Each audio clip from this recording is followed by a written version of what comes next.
Hello students, audit and auditors chapter के ई lecture की series में हम देख रहे थे सेक्शन 143 के बारे में। कंपनीज एक्ट 2013 का सेक्शन 143 बताता है हमें कंपनी ऑडिटर की पावर एंड ड्यूटीज़ के बारे में। उसमें हमने देखा था कि सेक्शन 143 के 15 सबसेक्शन हैं, जिनमें से 10 सबसेक्शन के बारे में हम देख चुके थे, जो ये बताते हैं कि कंपनी ऑडिटर की जो ड्यूटी होती है, duty to inquire, duty to report, उस जो रिपोर्ट देगा उसके क्या कंटेंट रहेंगे, उसे ऑडिट के दौरान सारे जो भी ऑडिटिंग स्टैंडर्ड हमको फॉलो करना पड़ेगा। गवर्नमेंट कंपनी के केस में ऑडिटर किसको रिपोर्ट करेगा ये भी देखा था। सप्लीमेंट्री ऑडिट, टेस्ट ऑडिट के बारे में। साथ ही हमने ये भी देखा जो भी ऑडिट स्टैंडर्ड है किसके द्वारा प्रेस्क्राइब किए जाते हैं, इशू किए जाते हैं। अब हम नेक्स्ट देखते हैं सेक्शन 143 के सबसेक्शन 11 के बारे में। सेक्शन 143 का सबसेक्शन 11 क्या कहता है? द सेंट्रल गवर्नमेंट में in consultation with the NFRA, national financial reporting authority, direct that the audit report in case of specific class of company shall include a statement on such matter as may be specified therein। तो central government जो केंद्र सरकार होगी वो राष्ट्रीय वित्तीय प्रतिवेदन सत्ता NFRA के परामर्श से आदेशित कर सकती है ऑडिटर को किसी विशिष्ट वर्ग की कंपनियों के केस में, विशिष्ट कंपनियों के केस में आदेशित कर सकती है कि वो अपने ऑडिटर जो है वो अपने ऑडिट रिपोर्ट में कुछ स्पेसिफाइड मैटर्स के ऊपर अपने स्टेटमेंट भी इंक्लूड करे। ये केवल स्पेसिफाइड क्लास, स्पेसिफाइड कंपनीज के केस में ही लागू होता है। इसमें केंद्र सरकार क्या करेगी? NFRA के परामर्श से ऑडिटर को आदेशित करेगी कि ये जो स्पेसिफाइड जो वो स्पेसिफाई करता है वो केंद्र सरकार स्पेसिफाइड कंपनी के केस में जब ऑडिटर अपना ऑडिट रिपोर्ट देगा तो उस ऑडिट रिपोर्ट में कुछ स्पेसिफाइड मैटर के ऊपर अपने स्टेटमेंट भी देंगे। ये आगे डिटेल में अन्य सेक्शन में बताए गए हैं, यहाँ आपको इतने डिटेल में जाने की जरूरत नहीं है। आपको बस ये ध्यान रखना है कि सेक्शन 143(11) विशेष कंपनी के केस में ही लागू होता है। नेक्स्ट देखते हैं 143 का सबसेक्शन 12। ये बताया गया है रिपोर्टिंग ऑन फ्रॉड। कपट के केस में क्या करेगा ऑडिटर के, क्या दायित्व हो जाते हैं, इसके बारे में हम देखते हैं। ये थोड़ा सा सेक्शन इंपॉर्टेंट है, ध्यान रखना आपको।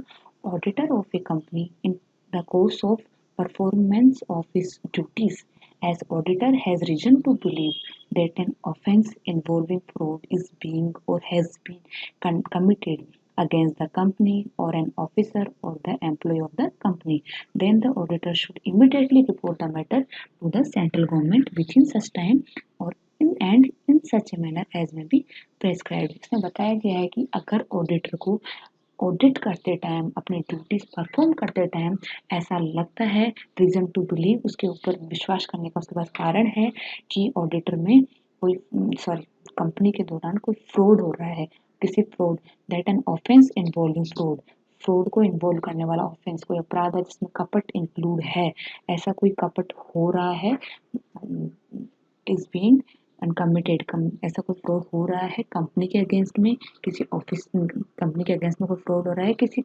ऑफिसर के द्वारा या किसी एम्प्लॉय के द्वारा किया जा रहा है, तो उस केस में ऑडिटर की डायरेक्ट ड्यूटी बनती है कि उसको ऐसा लगता है तो वो सेंट्रल गवर्नमेंट को ऐसा टाइम जो प्रेस्क्राइब किया गया, प्रेस्क्राइब टाइम में प्रेस्क्राइब मैनर में सेंट्रल गवर्नमेंट को उसको रिपोर्टिंग करनी पड़ेगी। तो उसमें बताया गया है कि यदि किसी कंपनी को अंकेक्षक को अपने कर्तव्य पालन के दौरान, कर्तव्य पालन का मतलब है वो ऑडिट कर रहा है, उसकी जो भी ड्यूटीज है वो पूरी कर रहा है, तो कर्तव्य पालन के दौरान यदि उसे ऐसा विश्वास है, किसी भी कारणवश उसको विश्वास है कि कंपनी के ऑफिसर या फिर कंपनी कर्मचारियों द्वारा किसी कपटपूर्ण आपराधिक मामले में वो इन्वॉल्व है, कोई ऑफिसर या कर्मचारी कपटपूर्ण आपराधिक मामले में इन्वॉल्व है, वो भी कंपनी के विरुद्ध, तो उस केस में ऑडिटर क्या करेगा? अविलंब केंद्र सरकार को ऐसे मामलों को अपने प्रतिवेदन को निर्धारित समय प्रारूप में प्रेषित कर देगा। अगर ऑडिटर को ऑडिट करते टाइम कहीं भी लगता है कि किसी ऑफिसर या किसी कर्मचारी के द्वारा कंपनी के अगेंस्ट में कोई कपटपूर्ण आपराधिक कार्य किया जा रहा है, वो उसमें इन्वॉल्व है, तो वो तुरंत केंद्र सरकार को एक प्रेस्क्राइब्ड मैनर में, प्रेस्क्राइब्ड फॉर्मेट में अपना प्रतिवेदन भेज देगा कि ऐसा कुछ कपटपूर्ण कार्य इसमें हो रहा है या उसकी ड्यूटी बनती है, उसको इमीडिएटली अविलंब किसको रिपोर्ट करना पड़ेगा? सेंट्रल गवर्नमेंट को रिपोर्ट करना है। इन सच मैनर एज में भी प्रेस्क्राइब किया गया उस मैनर में उसको करना पड़ेगा। फिर आता है सेक्शन 143 का सबसेक्शन 13। वो बताता है कि auditor will not considered as guilty of professional misconduct if that does his duty in good faith.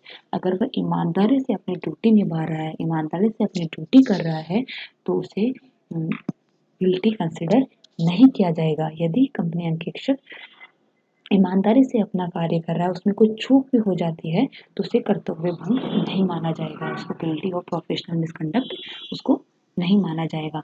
अब नेक्स्ट चलते हैं, नेक्स्ट हम बात करते हैं सेक्शन 143 के सबसेक्शन 14 के बारे में। This section shall apply to the cost auditor conducting cost audit and the company secretary doing secretarial। और तो सेक्शन 143(14) अप्लाई किसके ऊपर अप्लाई होता है? कोस्ट ऑडिटर के ऊपर, लागत अंकेक्षण के ऊपर, अंकेक्षक के ऊपर जो कि लागत अंकेक्षण कर रहा है, और कंपनी सेक्रेटरी कंपनी सचिव के ऊपर जो कि सचिवीय अंकेक्षण कर रहा है, इनके ऊपर अप्लाई होता है। जो कि अगर हमारे कोर्स में होगा तो आगे हम देख लेंगे कोस्ट ऑडिटिंग के बारे में। सेक्शन 142 केवल कोस्ट ऑडिटर के ऊपर और कंपनी सेक्रेटरी के ऊपर ही अप्लाई होता है। नेक्स्ट सेक्शन देखते हैं, सेक्शन 143 का सबसेक्शन 15 जो कि लास्ट है। ये बताया गया, if the chartered accountant and company secretary और the cost auditor do not comply with any of the provision of this act, then he will be punishable with a fine which shall not be less than 1 lakh but which can be extended to rupees 25 lakhs। अगर इसमें बताया गया कोई chartered accountant या फिर company secretary, company सचिव या फिर कोस्ट ऑडिटर लागत अंकेक्षण एक्ट के किसी भी प्रोविजन का पालन नहीं करता है तो उसके ऊपर फाइन लगाया जाएगा। वो फाइन 1 लाख से कम नहीं होगा, जिसे 25 लाख तक भी एक्सटेंड किया जा सकता है। तो ये सब सेक्शन बात करता है फाइन के बारे में कि कितना उसके फाइन लग सकता है। तो हमने अभी तक देख लिया कि सेक्शन 143 के 15 सब सेक्शन क्या बता रहे हैं। उसमें से कुछ सब सेक्शन इंपॉर्टेंट हैं, वो सब बल्कि मैंने सारे सब सेक्शन डिटेल में बता दिए हैं, वो आपको ध्यान रखने हैं। वो जहाँ तक वो सब सेक्शन सही आपको ध्यान रखना है कि 143(1) क्या कह रहा है। इससे आपको एग्जाम टाइम में अगर आप मेंशन करते हैं सब सेक्शन तो आपको मार्क्स अच्छे मिल जाते हैं। नेक्स्ट हम देखते हैं duties of auditor under companies act 2013 section 143। Company अधिनियम 2013 के अंतर्गत अंकेक्षक को क्या कर्तव्य है ये बताएगा धारा 143। अब आप कहेंगे कि इससे पहले भी हम सेक्शन 143 पढ़ रहे थे, वो ही सेक्शन 143 सेक्शन ही यहाँ है, इसको कुछ समराइज वे में बताया गया है। वो हमने डिटेल्ड वे में पढ़ा, सारे सब सेक्शन पढ़े, उसमें आपने देखे होंगे कुछ सब सेक्शन तो हर केस में अप्लाई भी नहीं हो रहे। जैसे देखा था 143 का सबसेक्शन 11 देखा था शायद, जो विशिष्ट कंपनी के केस में ही अप्लाई हो रहा है, और हमने 143 का सबसेक्शन 14 देखा जो कोस्ट ऑडिटर के ऊपर कंपनी सेक्रेटरी के ऊपर अप्लाई हो रहा है। वो सेक्शन आप नहीं भी ध्यान रखेंगे तो भी चलेगा। तो उसमें तो डिटेल में पढ़ा है, और इसमें एक समराइज में बताया गया है कि ऑडिटर की क्या क्या ड्यूटीज हो सकती है। अगर आपके एग्जाम में सिंपली पूछा जाता है कि कंपनीज एक्ट 2013 के अनुसार कंपनी एक अंकेक्षक के क्या क्या कर्तव्य हो सकते हैं, दायित्व हो सकते हैं, तो ये सारे आपको मेंशन कर सकते हो। साथ ही जो ऑडिटर की ड्यूटीज हैं वो एज पर कंपनी एक्ट नहीं बताई गई हैं, जबकि जो एक चार्टेड अकाउंटेंसी एक्ट क्या कहता है वो भी बताया गया है, उसमें पूछ लिया जाता है, वो हम आगे के लेक्चर्स में देख लेंगे। तो अभी हम देखते हैं कि कंपनी एक्ट क्या कहता है, कौन कौन सी ड्यूटीज बता रहा है। ये ड्यूटीज बताई गई हैं सेक्शन 143 में। सबसे पहले आता है duty of auditor of inquiry on certain matters के ऊपर इंक्वायरी की ड्यूटी, जो अंकेक्षक का कुछ विषयों के बारे में पूछताछ करने का कर्तव्य। ये हमने डिटेल में पढ़ लिया है सेक्शन 143(1) में। इसमें बताया गया था कि कुछ ऐसे मैटर्स हैं जिसके ऊपर अंकेक्षक को अच्छे से पूछताछ करनी है। जैसे कि हमने बताया था कि अगर कोई कंपनी है वो ऑन द बेस सिक्योरिटी के बेस पे कोई लोन्स एंड एडवांसेस ले रहा है, तो वो हम देखेंगे प्रॉपर्ली सिक्योर्ड है या नहीं है, जो उसके टर्म्स एंड कंडीशन है वो कंपनी के लिए रिजिडुअल तो नहीं है, हानिकारक तो नहीं है, कंपनी के इंटरेस्ट के लिए हानिकारक तो नहीं है, तो डिपॉजिट्स के रूप में दिखाया गया है या नहीं है। और अगर देखते हैं कि कोई कंपनी है जो बैंकिंग कंपनी या निवेशक कंपनी नहीं है, बैंकिंग इन्वेस्टिंग कंपनी नहीं है, उसके अलावा अगर उसकी मोस्ट ऑफ असेट्स में शेयर्स डिबेंचर वगैरह और अन्य कुछ सिक्योरिटी का समावेश है, तो हम देखेंगे कि उनको उन सिक्योरिटीज़ को परचेज मूल्य से कम पे तो नहीं बेचा गया है। साथ ही हमने देखा था कि अगर कहीं उसने पर्सनल एक्सपेंसेस को रेवेन्यू एक्सपेंसेस के रूप में तो नहीं दिखाया गया। अगर कैश के बदले शेयर्स को इशू कर रहा है तो उस केस में क्या होगा, हम देखेंगे कि कैश अमाउंट रिसीव हो गया है, नहीं हो गया, नहीं हुआ तो उसको प्रॉपर्ली बुक्स ऑफ अकाउंट में इशू किया गया है, नहीं किया गया, ये सब हमने मैटर्स देखे थे, यही इसमें आएंगे। नेक्स्ट आता है duty of sine the audit report.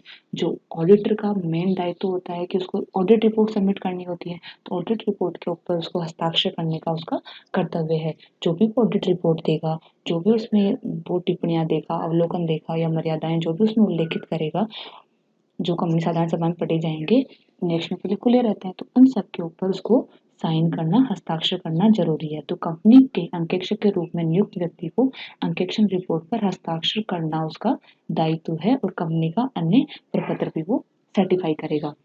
Next आता है duty of comply with the auditing standard. ये भी हमने देखा था 143 के सबसेक्शन बताए गए थे कि जो ऑडिटर होगा वो ऑडिट के दौरान जो भी ऑडिटिंग स्टैंडर्ड हैं, अंकेक्षक मानक है, उन सबको कंप्लाई विद करेगा, उनकी पालना करते हुए ही ऑडिट करेगा।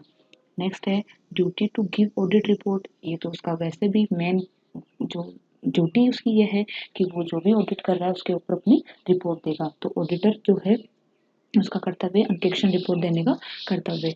और उस अंकेक्षण रिपोर्ट में उसको क्या क्या इंक्लूड करना है, उस अंकेक्षण रिपोर्ट के क्या क्या कंटेंट होंगे, वो हमने सेक्शन 143 के सबसेक्शन 3 में देखे थे। ये हमने देखा था कि सबसे पहले तो वो सारे सूचनाएं, सारे इन्फॉर्मेशन, एक्सप्लेनेशन ले लेगा जो उसको लगता है कि ये मेरी ऑडिट करने के लिए ज़रूरी है, वो सब ले लेगा।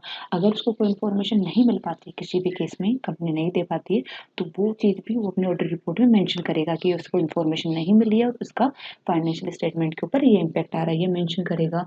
साथ ही ये देखेगा कि कंपनी के जो भी बैलेंस शीट, P&L वगैरह हैं, वो कंपनी के फाइनेंशियल स्टेटमेंट जो अकाउंट्स बनाए गए थे उनके अकॉर्डिंग है या नहीं है, अकाउंटिंग स्टैंडर्ड की पालना हो रही है या नहीं हो रही है। जब उसके वित्तीय फाइनेंशियल स्टेटमेंट जब बनाए जा रहे हैं, जो कंपनी के संचालक हैं, डायरेक्टर हैं, वो कोई डिस्क्वालीफाई तो नहीं है, ये भी वो देखेगा। और साथ ही अगर उसको कोई लगता है कि कोई विपरीत कुछ गलत चीज़ लगती है तो उसके ऊपर भी अपनी वो टिप्पणी देगा। ऐसे ही कुछ चीज़ें हम डिटेल में 143 सबसेक्शन 3 में देखी थी। नेक्स्ट आता है duty of reporting on food. Section 143 का सबसेक्शन 12 जो मैंने अभी जस्ट पहले पढ़ाया है, उसमें मैंने बताया था इम्पोर्टेंट है। वो सबसेक्शन कहता है कि अगर ऑडिटर के पास रीजन टू बिलीव है, या विश्वास करने का कारण है कि कोई कंपनी का कोई भी ऑफिसर या कंपनी का एम्प्लॉय किसी फ्रॉड, कपटपूर्ण कार्य में, फ्रॉड में इन्वॉल्व है, तो ऐसा उसको लगता है तो वो तुरंत प्रभाव से किसको, सेंट्रल गवर्नमेंट को रिपोर्टिंग करेगा और प्रेस्क्राइब्ड मैनर में उसको रिपोर्टिंग, एविलम रिपोर्टिंग करेगा। ये उसका कर्तव्य बनता है, ड्यूटी बनती है कि वो अगर उसको फ्रॉड ऐसा लगे, जन टू बिलीव है कि फ्रॉड हो रहा है, तो वो एविलम सेंट्रल गवर्नमेंट को रिपोर्टिंग करेगा। नेक्स्ट आता है duty to report on any other matters specified by the central government.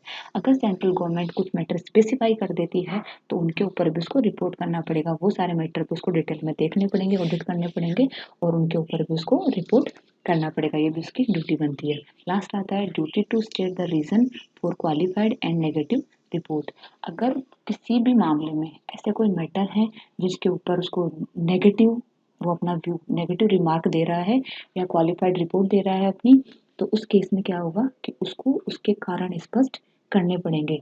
अगर किसी भी मैटर का वो नेगेटिव रिमार्क उत्तर, नकारात्मक उत्तर दे रहा है या मर्यादित रिपोर्ट है, क्वालिफाइड रिपोर्ट दे रहा है, तो उसको उसका स्पष्टली कारण स्पष्ट करना जरूरी है। ठीक है, ये मैंने पहले बताया था। अगर वो कोई किसी भी मैटर पे नेगेटिव अपने रिमार्क दे रहा है तो उसको उन सब के कारण स्पष्ट करने पड़ेंगे कि क्यों वो इस मैटर पे अपने नेगेटिव रिपोर्ट दे रहा है, उसको ऐसा क्यों लगा कि ये चीज़ नेगेटिव रिपोर्ट देनी चाहिए, तो उसको ये सब कारण स्पष्ट करने पड़ेंगे। तो एक ऑडिटर की हमने देखे कि क्या क्या उसके दायित्व हो सकते हैं, क्या क्या ड्यूटी हो सकती है। सबसे पहले ड्यूटी उसको रिपोर्ट देनी है, रिपोर्ट पे उसको साइन करने पड़ेंगे। कुछ मैटर्स बताए गए हैं कंपनीज एक्ट के अकॉर्डिंग कि उन मैटर्स में उसको गहन जांच पड़ताल करके भी अलग अलग मैटर्स पे अपनी रिपोर्टिंग देनी पड़ेगी, सच में ऐसा हो रहा है नहीं हो रहा है, ये सब चीज़ें उसको बतानी पड़ेगी। अगर उसको लगता है कि कोई फ्रॉड हो रहा है तो उसको तुरंत सेंट्रल गवर्नमेंट को रिपोर्टिंग करनी पड़ेगी। और अगर वो जब वो ऑडिट कर रहा है तो वो ऑडिटिंग स्टैंडर्ड सारे फॉलो करेगा, ये भी उसकी ड्यूटी बनती है। अगर सेंट्रल गवर्नमेंट उसको कुछ मैटर्स बताती है तो उन मैटर्स के ऊपर भी वो अपनी रिपोर्ट देगा। साथ ही अगर वो किसी मैटर्स के ऊपर वो अपनी नेगेटिव रिपोर्ट दे रहा है, नेगेटिव रिमार्क दे रहा है, नकारात्मक उत्तर दे रहा है, किसी मामले में नकारात्मक रिमार्क दे रहा है, मर्यादित रिपोर्ट दे रहा है, तो उन सब के पीछे जो भी कारण रहे हैं, उसको ऐसा क्यों लग रहा है, वो ऐसे क्यों रिपोर्ट कर रहा है, तो वो सब कारण अपनी रिपोर्ट में स्पष्ट करेगा। अब नेक्स्ट लेक्चर में हम देखेंगे कि जो चार्टर्ड अकाउंटेंट एक्ट है, जो कि चार्टर्ड अकाउंटेंट 1949 है, उसके अकॉर्डिंग कंपनी के अंकेक्षक के क्या क्या ड्यूटीज हो सकती हैं। ये भी कई बार एग्जाम में पूछ ले जाते हैं। तो इससे आगे के नेक्स्ट जो भी बातें हम नेक्स्ट लेक्चर में देखते हैं। Thank you.